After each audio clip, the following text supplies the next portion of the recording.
పశ్చిమ నియోజకవర్గం రూపురేఖలను మారుస్తానని, ప్రజల సమస్యల పరిష్కారానికి చిత్తశుద్ధితో పనిచేస్తానని విజయవాడ పశ్చిమ బీజేపీ అభ్యర్థి సృజనా చౌదరి స్పష్టం చేశారు. వైసీపీ పాలనలో ఏపీ సర్వనాశనమైందని, అన్ని వర్గాలకు జగన్ అన్యాయం చేశారని సృజనా చౌదరి దుయ్యబట్టారు. రానున్న ఎన్నికల్లో ఎన్డీఏ కూటమిదే విజయమని జోసం చెప్పారు. నియోజకవర్గంలో విద్య, వైద్యం అన్ని రకాల సదుపాయాలను కల్పిస్తామని, తాను మాటల మనిషిని కాదని చేతలో చేసి చూపిస్తానన్నారు. పశ్చిమ నియోజకవర్గం 47వ డివిజన్లో కలరా హాస్పిటల్, కేటీ రోడ్, అచ్చమ్మ వీధి, అల్లీ నగర్, కుండల బజార్, కేఎల్ రావు నగర్ తదితర ప్రాంతాల్లో బీజేపీ అభ్యర్థి సుజనా చౌదరి పార్టీ నేతలతో కలిసి ఎన్నికల ప్రచారం నిర్వహించారు. సుజనాకు 47వ డివిజన్ టీడీపీ అధ్యక్షుడు నాగోతి రామారావు, 46వ డివిజన్ మాజీ కార్పొరేటర్, గుర్రంకొండ డివిజన్ అధ్యక్షుడు డిటి ప్రభుదాస్ ఘనస్వాగతం పలికారు. సుజనా చౌదరి ఇంటింటికి వెళ్లి ఓట్లు అభ్యర్థించారు. నియోజకవర్గ అభివృద్ధికి సంబంధించిన కరపత్రాలు పంపిణీ చేసి ప్రజల సమస్యలను తెలుసుకున్నారు. పశ్చిమ నియోజకవర్గంలో అనేక సమస్యలు ఉన్నాయని, రోడ్లు, డ్రైనేజీ నిర్మాణం, కొండ ప్రాంత ప్రజలకు మౌలిక సదుపాయాలతో పాటు ప్రభుత్వ సూపర్ స్పెషాలిటీ హాస్పిటల్ ఏర్పాటు చేస్తామని హామీ ఇచ్చారు. విద్య, వైద్యం అన్ని రకాల సదుపాయాలను కల్పిస్తామని, తాను మాటల మనిషిని కాదని చేతల్లో చేసి చూపిస్తానని తెలిపారు. కేంద్ర మంత్రిగా పనిచేసినప్పుడే విజయవాడ అభివృద్ధికి సహకారం అందించారని గుర్తు చేశారు.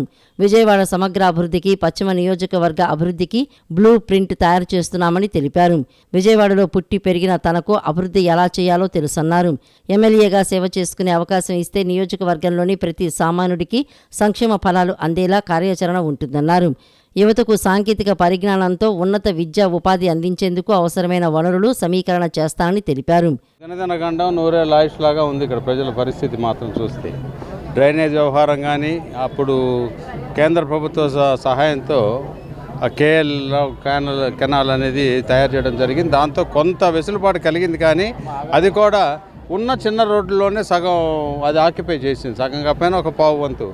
అలా కాకుండా under ground pipe system drainage వేయాలి, అండర్ గ్రౌండ్ కేబుల్ సిస్టమ్ వేయాలి.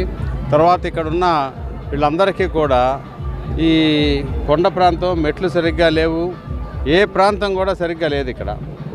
ఇది ఈ సందని కాదు, ఆ సందని కాదు. తర్వాత యువతరానికి మంచి ఉద్యోగ అవకాశాలు కానీ, వాళ్ళు సొంతంగా ఏదైనా వ్యాపారాలు చేసుకుంటారంటే స్కిల్ డెవలప్మెంట్, స్కిల్ ట్రైనింగ్ అదొకటి చేయించాలి.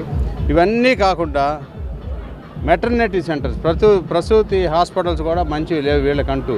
ఎందుకంటే ఈ రోజుల్లో ప్రసూతి హాస్పిటల్ చాలా ముఖ్యం. ఎందుకంటే బేబీ పుడుతుంతోనే హెల్తీగా ఆరోగ్యవంతంగా పుడితే వాళ్ళ ఆరోగ్యం ఎల్లకాలం బాగుంటుంది. అట్లాగే పెద్దలకి చిన్న హాస్పిటల్ వచ్చినా, చిన్న సమస్య వచ్చినా, ఆరోగ్య సమస్య వచ్చినా వీళ్ళు చాలా దూరం వెళ్ళవలసిన పరిస్థితి వస్తూ ఉంది. విజయవాడ పశ్చిమ నియోజకవర్గానికి వైసీపీ ఎమ్మెల్యే వెల్లంపల్లి శ్రీనివాస్ చేసిందేమీ లేదని టీడీపీ సీనియర్ నేత నాగులమీరా విమర్శించారు. నియోజకవర్గంలోని ప్రాంతాల పేర్లే తెలియవని, పశ్చిమ నియోజకవర్గ అభివృద్ధికి ఏమాత్రం సహకరించలేదని పేర్కొన్నారు. అభివృద్ధిలో కీలకమైనటువంటి భూమిక పోషించింది సుజనా చౌదరి గారని వైసీపీ పనికి మాలిన వాళ్ళకి హెచ్చరిస్తూ ఉన్నాను. మీరేదో ఇక్కడ ఉండరు, నేను చెప్తా ఉన్నా, ప్రతి ఇంట్లో ఉంటారు సుజనా చౌదరి గారు. ఈ నియోజకవర్గ ప్రజల గుండెల్లో ఉంటారు సుజనా చౌదరి గారు. ఖచ్చితంగా ఆయన లక్ష్యం ఏంటంటే ఈ అట్టడుగు అణగారిన వర్గాలు, పేద వర్గాలు నివసిస్తున్నటువంటి ఈ ప్రాంతాన్ని అభివృద్ధి చేయాలి. భవిష్యత్తు తరాలు కూడా ఎమ్మెల్యే అంటే చౌదరి గారు లాగా ఉండాలనేటువంటి ఒక ఆశయంతో, ఒక ఆకాంక్షతోటి వారి నియోజకవర్గంలో నిలబడ్డారు. మా నియోజకవర్గం అభివృద్ధి చెందుద్ది అనేటువంటి ఆనందంలో మేము ఉన్నాం.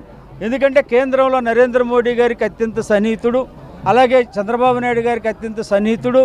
వారి ఇరువురు అంటే కేంద్రం నుంచి, రాష్ట్రం నుంచి నిధులు తెచ్చి మా నియోజకవర్గాన్ని అభివృద్ధి చేయగలరు. వాళ్ళు సుజనా చౌదరి గారి నియోజకవర్గం ఇవాళ ప్రతి చోట కూడా బ్రహ్మరథం పడుతూ ఉన్నారు, ప్రతి చోట కూడా హారతులు ఇస్తూ ఉన్నారు.